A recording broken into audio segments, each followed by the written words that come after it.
What's up? This is your host, Non-Fungible TC, Non-Fungible today and Non-Fungible tomorrow. And today we are going to talk about fundraising in H1 2022, which is a report from Messari. For those of you who do not know, Messari is a crypto token analytics platform, which is actually quite comprehensive.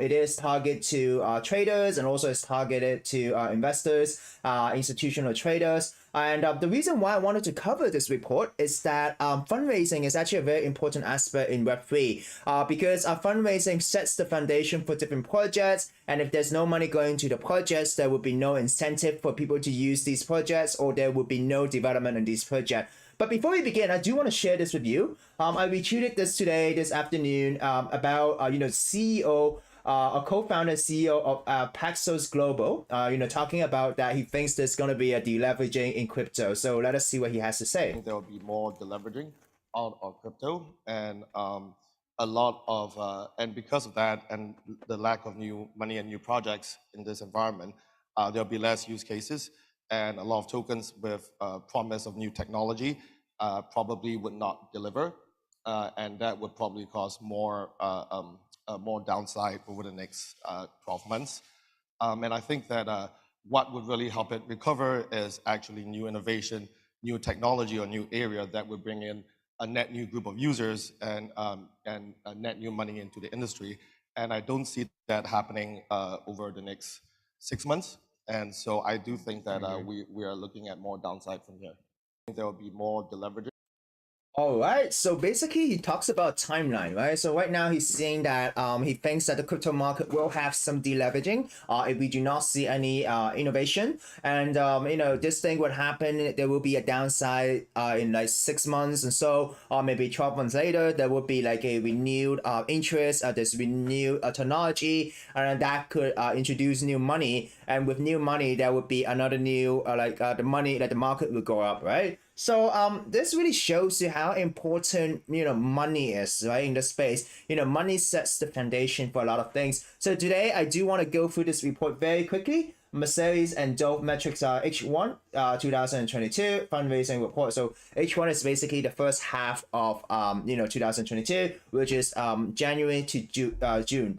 Okay. So these are the key things, right? Non-Ethereum NFT projects takes a leg up in Q2, okay? Fundraising total for non-Ethereum ecosystem NFT project outpaced Ethereum ecosystem NFT projects in Q2 2022 by a margin of 1.8 billion, right? So this NFT, non-Ethereum NFT is pretty much like Solana, right? So because it talks about how fundraising for Magic Eden was quite high in the later stage.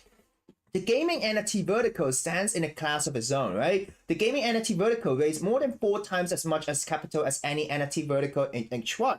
So basically, these investors are looking at, gaming, right? So gaming could be, a very potential big thing. So DeFi ended H1 on a strong note, raising 624 million in the month of June, more than 2 times as much as any month in the past 6 months, which is actually quite interesting, right? Luna's crash might have shaken people in DeFi, but it seems like institutional investors are investing in DeFi, even though so they really understand the cause of the crash, and they are still bullish in DeFi in the long term. DAO participation continued to concentrate in early stage rounds. Of all funding rounds that included DAO participation, 71% were at the C stage. So it really gives you like a perspective, like. So DAO is all about decentralization, but then if you have these institutions investing in these DAO, how would it be centralized? How decentralized it is? So CFI, centralized finance, remained the king of capital, bringing in 10.3 billion in the first 6 months of the year, almost half of the funding round, totaling more than 10 million, right? So we do see a lot of CFI failures, of a lot of different exchanges and stuff like that, having liquidity problems, but that did not falter. Investors believe in CFI. So this is really interesting. It talks about how many rounds of fundraising there were, how much is on DeFi, Web3 NFTs, infrastructure, centralized finance, 30.3 billion raised. Okay, so you see these are the charts of the different type of category. Monthly fundraising, DeFi, interestingly, there was an uptick in June. So you kind of understand maybe these institutions are looking at long term, right? DeFi maybe sticking the tokens and stuff like that. Infrastructure, it was invested mainly in February, CeFi early this year, Web3 and NFTs in April, right? So you do see some trends here, right? So DeFi, I'll quickly go through these, right? Okay. So it really shows you some of the different type of protocols, okay, for DeFi and what raised the money. Okay, here you can see this. You see the logos, okay. It talks about vertical deals activity as well for DeFi, okay, and then it gives you a comparison. And then it really talks about the ecosystem split, right? Most of the deal, like 52% of the deals are on Ethereum in Q1, but 48 is in others, right? So this is Q1 and then this is Q2, and then you do see that Ethereum has been gaining more, while others are lower, right? So Ethereum is still a very bullish agenda for institutions with 2.0 coming up, right? And then deals activity for NFTs, okay? Basically, you do see some of these are actually game-related NFTs, okay? OpenSea raised a lot of money in January, but in June now you have Magic Eden, which explains why other chains are gaining popularity, right? In Q2, so this is the volume, this is the value. So value in Q2 is quite high for other chains, which pretty much is Solana, right? CeFi, okay? CeFi talks to you about the different fundraising stages, the early stage, Series A, and then late stage, right? And then most actually occurs in the early stage, and also the deal, how much money goes in there. It has different type of CeFi protocol, as you can see, okay? Web3, okay? So this is, so pretty much it really goes through what it is. So Web3 entertainment vertical deal activities, right?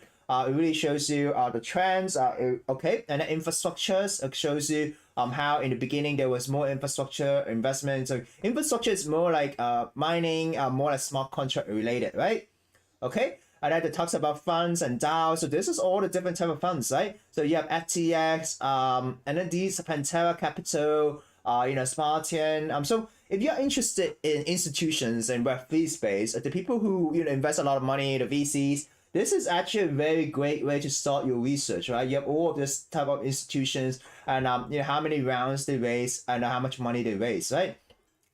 And then they talked about DAO as well, okay? So that is pretty much the report. And the things that you have to know are pretty sum up, here, okay? So it seems like, institutions aren't just invested in one category, right? They diverse their investment, but this investment really depends and really varies by time to time, right?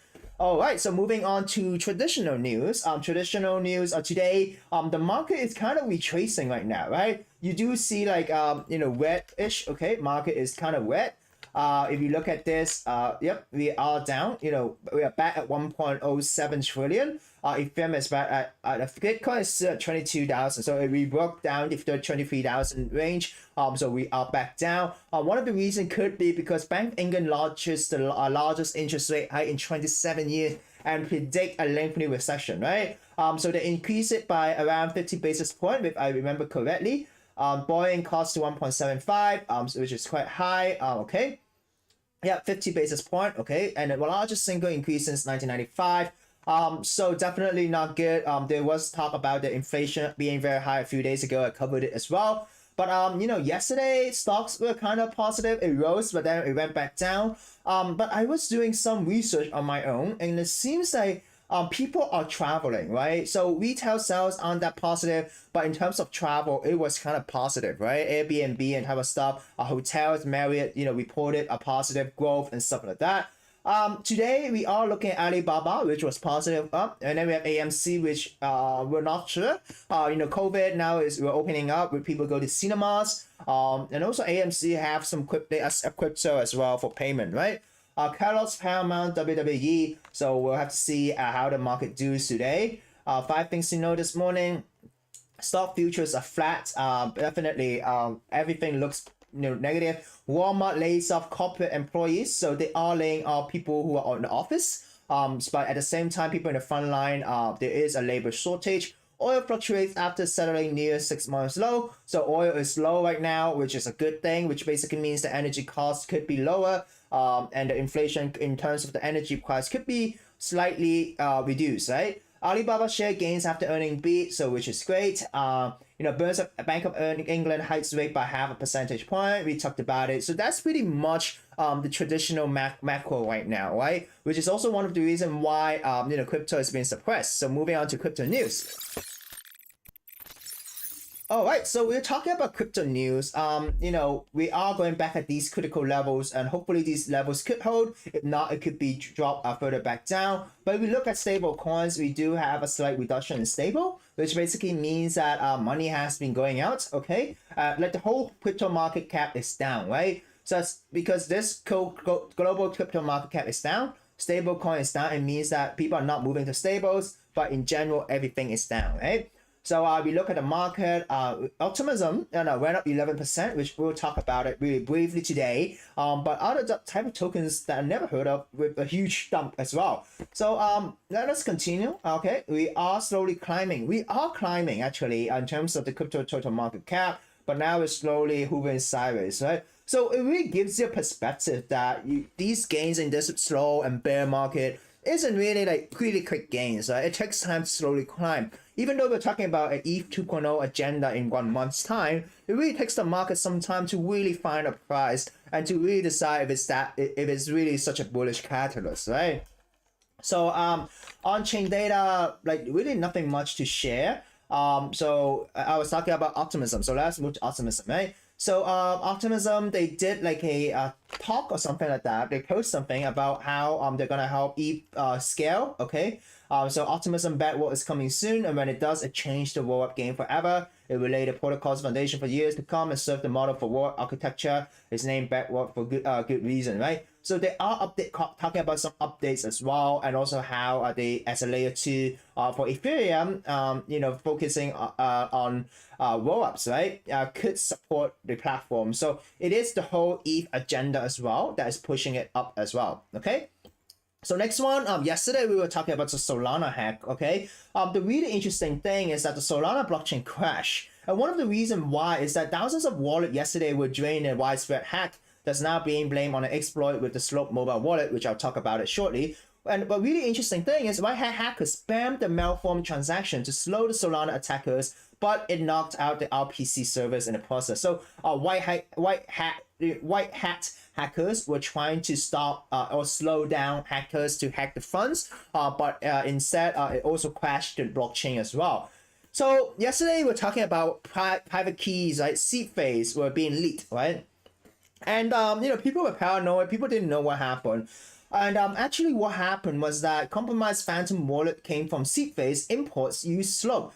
So Slope is my understanding is a place where you could generate a wallet, right? You could generate a Solana wallet.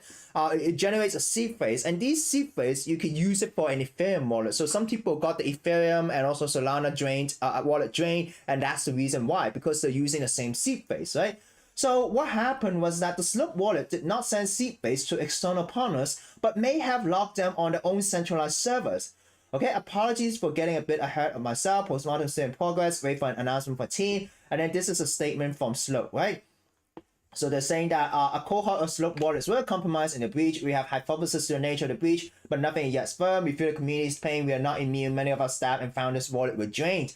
So what happened was that MIMT logs from the Moonrank NFT showed the mnemonic being passed to Slope servers over post request. Wallet name period coincidental. So basically what happened is that when you use the Slope platform, and then when you, let's say for the first time you use it, you generate a wallet, it generates you a seed phrase, right? And the issue right now is that that seed phrase was actually stored on maybe a centralized server on Slope, okay? It was stored there, and then it was not encrypted. So maybe someone compromised the server and was able to have access to a bunch of seed phrase and executed the hack. And that is the reason what happened yesterday, right? The seed phrase was compromised rather than revoking permissions. So revoking permission isn't the way to go, but instead it's just basically move the funds to like a centralized exchange or move it totally to a new wallet, but not like using, like for example in Phantom you could create multiple wallets using the same seed phrase, but it's not to create multiple wallets, but to totally create a from scratch zero wallet, new wallet, right? So it seems like this is what happened in the Solana hack. Moving on, CEO of Bankrupt Voyager sold 30 million in company shares near stock's peak in 2021, according to CNBC. So for those of you who know, Voyager is a centralized exchange in Canada, and it's very interesting to kind of see this being exposed by CNBC. Does Voyager CEO know something before the crash? We do not know, but all of this is speculation. But you do have these headlines, right? So next news. Japan may see reduced 20% tax on crypto earnings with new proposal, which is great. So the proposal calls for a separate 20% on crypto CAC earnings and exemption of any tax on crypto gains with losses carried forward up to 3 years, right? So there is a new proposal that is more driven on cryptocurrency in Japan. So we'll have to see if they really pass it. And once there's more cracks, right? It basically means that there would be more how do you say this? Like it basically means that the government kind of acknowledges it, right? So it is kind of good for like a mainstream adoption. But of course, having to pay tax is definitely not something that we really like to see. Like, I mean, people don't really like to see that, right? But like it is going to be a reduced 20% tax, which is great on this proposal, right? If it's reduced, right? So next news, Philippine SEC cautions the public not to invest with Binance. So a while back, we're talking about think tank Philippines trying to get Binance out of Philippines, right? So it seems like the SEC is now cautioning the public not to invest with Binance. So if you are based in the Philippines, if you have Binance account, definitely keep track of this news. It seems like if the SEC of the Philippines is even talking about this, maybe something will happen shortly, right? So in terms of NFT news, the NFT.com domain name was acquired for $15 million, which is really interesting. After Gucci, the luxury brand Tag Heuer now accepts Apecoin via BitPay. And Prada teases August time capsule NFT collection. So Prada has been releasing NFT collections for some time. So now they all continue doing it. Decentraland introduces the first Metaverse ATM. It is actually not the first Metaverse ATM. I've seen from MetaDrop, they do have like an instant where you could create your own swap. But it's interesting to see ATM companies are really creating presence in Decentraland. In terms of the NFT news, right, there is one video that I saw, which is actually pretty cool, which is this one from Bartek, right? So this is a store in Diesel in NYC, right? So this is what he sees, right? So this is actually pretty cool. GM guys, I'm right now just in front of a Diesel store in New York City, and I'm super excited to see what they got inside. Let's go. Dubai, Japan, Turkey, Amsterdam, Miami, LA, Singapore, Saint-Tropez. All right, so I'm gonna mute the audio because of the license, copyright issues. Okay, but it's really cool, right? You see this, right? So it's not really talking; it's just music overlaying it, like really loud music though.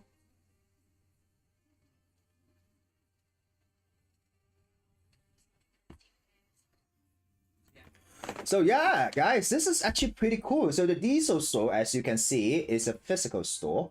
They have these LED panels, and then you have these apes, right? And it really shows them they understand the space, right? So you could actually, according to this, right, help your apes wear Diesel merchandise, right? So this is another iteration of digital fashion, right? It is similar to the Gucci, Grail thing, but it's good to see this in a actual store, right? So this guy, I think he's a Bored Ape holder, definitely excited about this, right? So moving on, Starbucks teases Web3 updates to its popular rewards program. So the Starbucks CEO is talking about Web3 and also how it will play a future in the popular rewards program. So they are teasing this, so it'll be interesting to see how they will implement this. But negative news for Tinder, they decided to, lay off the current CEO, but at the same time to give up the digital currency in Tinder called Tinder Coin. And at the same time, no longer to invest in the Metaverse project that they wanted to do. So they are not like really giving it up, but they are probably talking about postponing it for another time, right? So yeah, that's it for today's news, guys. Trade safe. This is your host on Fungible TC. Oh, I forgot my transition, but yeah, I am your host on Fungible TC. If you like this content, like and subscribe, share to your friends. Signing out.